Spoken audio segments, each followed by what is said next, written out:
Assalamu alaikum. Let's cook.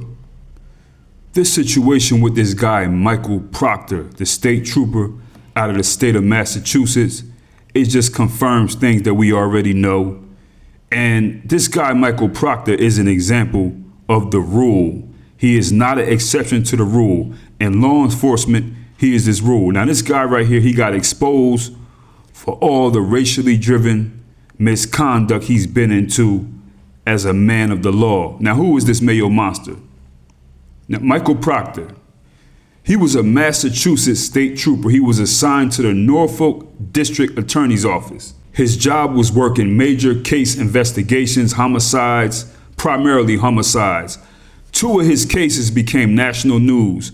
One was the 2002 death of a Boston police officer by the name of John O'Keefe, whose girlfriend, Karen Reed, was charged with hitting him with her car and leaving him to die. The other was this case with this guy, Brian Walsh, who was accused of killing and dismembering his wife, Anna Walsh.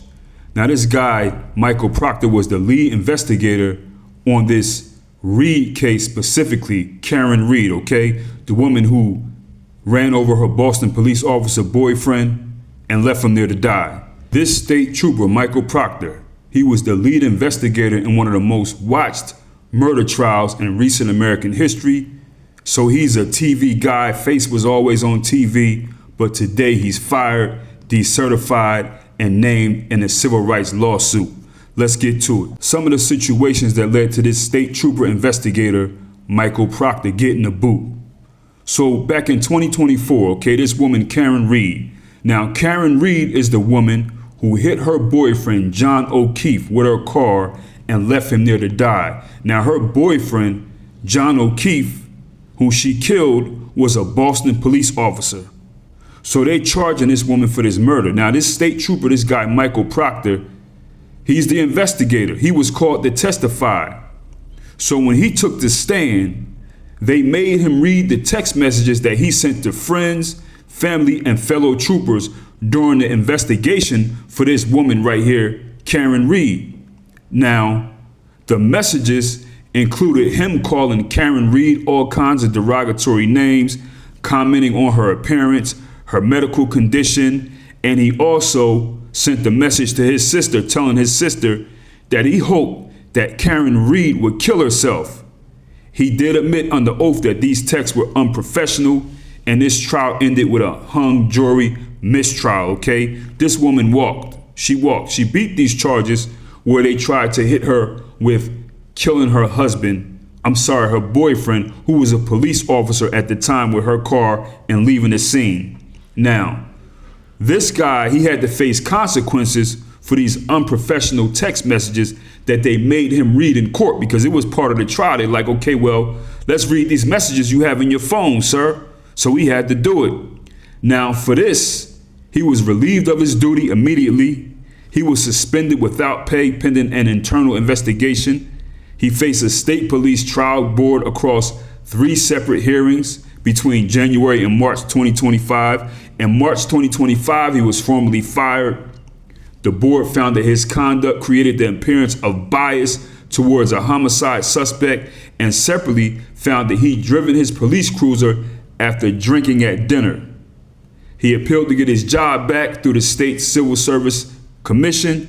Then he withdrew that appeal in October 2025. In December 2025, a state oversight board revoked his law enforcement certification entirely, which bars him from police work anywhere in the state of Massachusetts.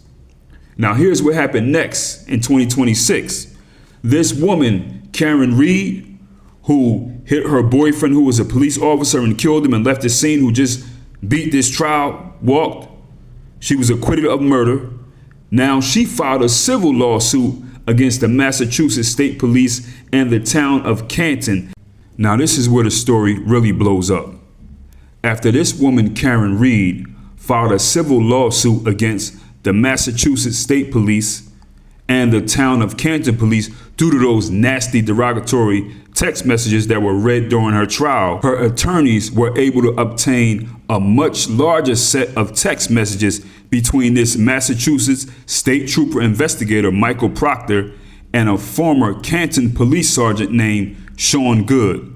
Now these messages, they had came to light through a separate federal investigation and had been under a protective order. So these guys are caught up in all kinds of stuff out in this area. You know what I mean? Karen Reed's legal team petitioned the court and got permission to use these text messages here, okay? So this is a whole nother set of text messages that were under a protective order before.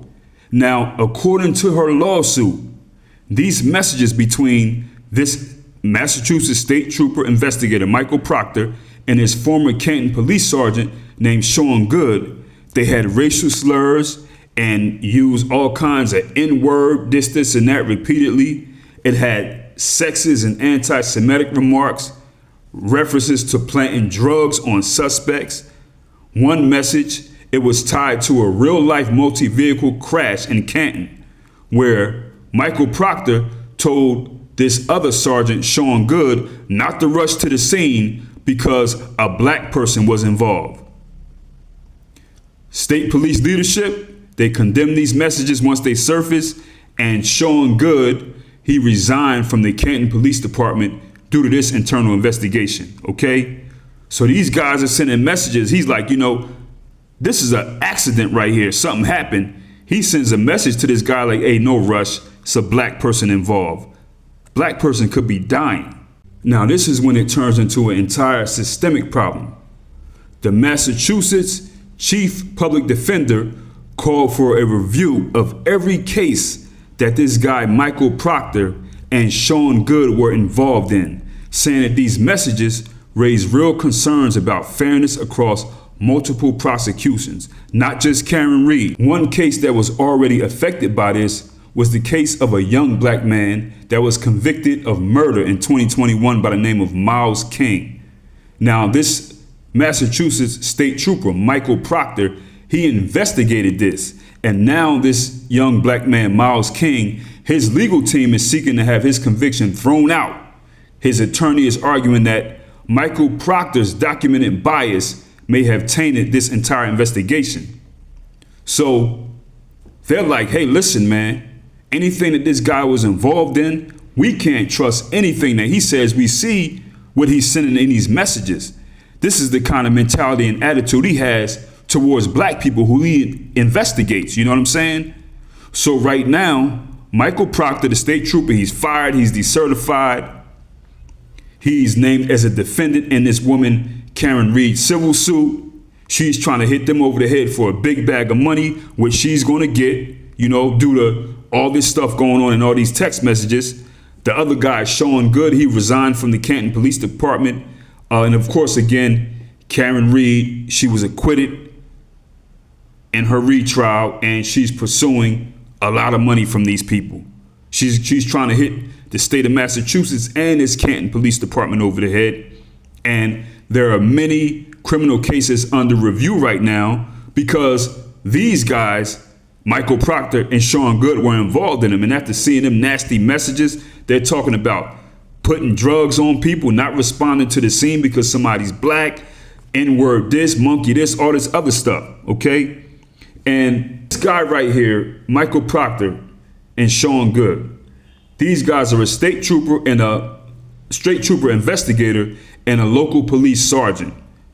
These guys are the rule. They're not the exception. In law enforcement, white men like this are the rule. In law enforcement, they are not the exception.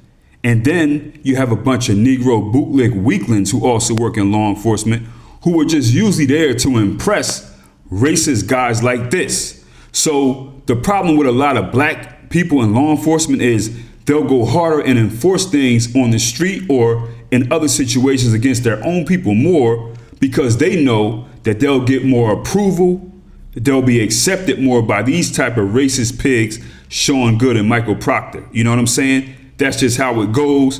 Black police officers, people in law enforcement, they know that. I've been there. I don't care if they tell you or not. This is facts.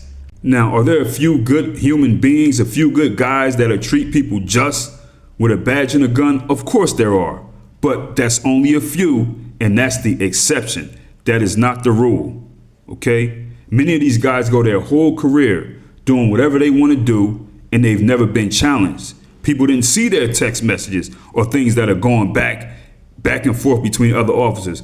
And if you've ever been around law enforcement, I've been around law enforcement in mad states, federal government, and even in other places around the world. People just don't get it. Like, these guys, if they could see all the messages that these people exchange, they would have to release a whole bunch of people from prison, man. You know what I'm saying? Now, in this case with this cracker trooper, Michael Proctor, every single case that he had a hand in investigating or he was in anything involving a black person needs to be thrown out. Release all of them from prison. That's the only way to fix this. Even if they did it, you know what I mean? Unfortunately, because the system screwed this one up, you know? And I feel for the family of people who may have been harmed by somebody who deserves to actually be in prison for doing something to one of their peoples. The young black man, Miles King here, his legal team is on it and they're trying to get him out. And I agree. No disrespect to the family of the person that he's accused of killing by the name of Marquis Simmons, the man that he's accused of shooting. Now, I don't know the whole story. I don't know what happened on the streets. And I'm not saying that Miles King probably don't deserve to be in prison. But I'm saying the racist system screwed this justice up for you, the family of Marquis Simmons. If, you know what I mean, if he really did this to your peoples and he's guilty, it was the system that did this, that screwed this up. It's these racist, white supremacists in the justice system. Now, everybody's got to be released the way I see it, man. Anybody that he had a hand in investigating. And the messed up part about it is these people, they release people from prison or don't charge them. Look at this guy, Sammy the Bull Gravano. He's a man who admitted to killing a child. Sammy the Bull killed a child and didn't even have to face the music for it. He killed a 16-year-old in a drive-by because he was concerned that the boy was going to testify, like he witnessed something.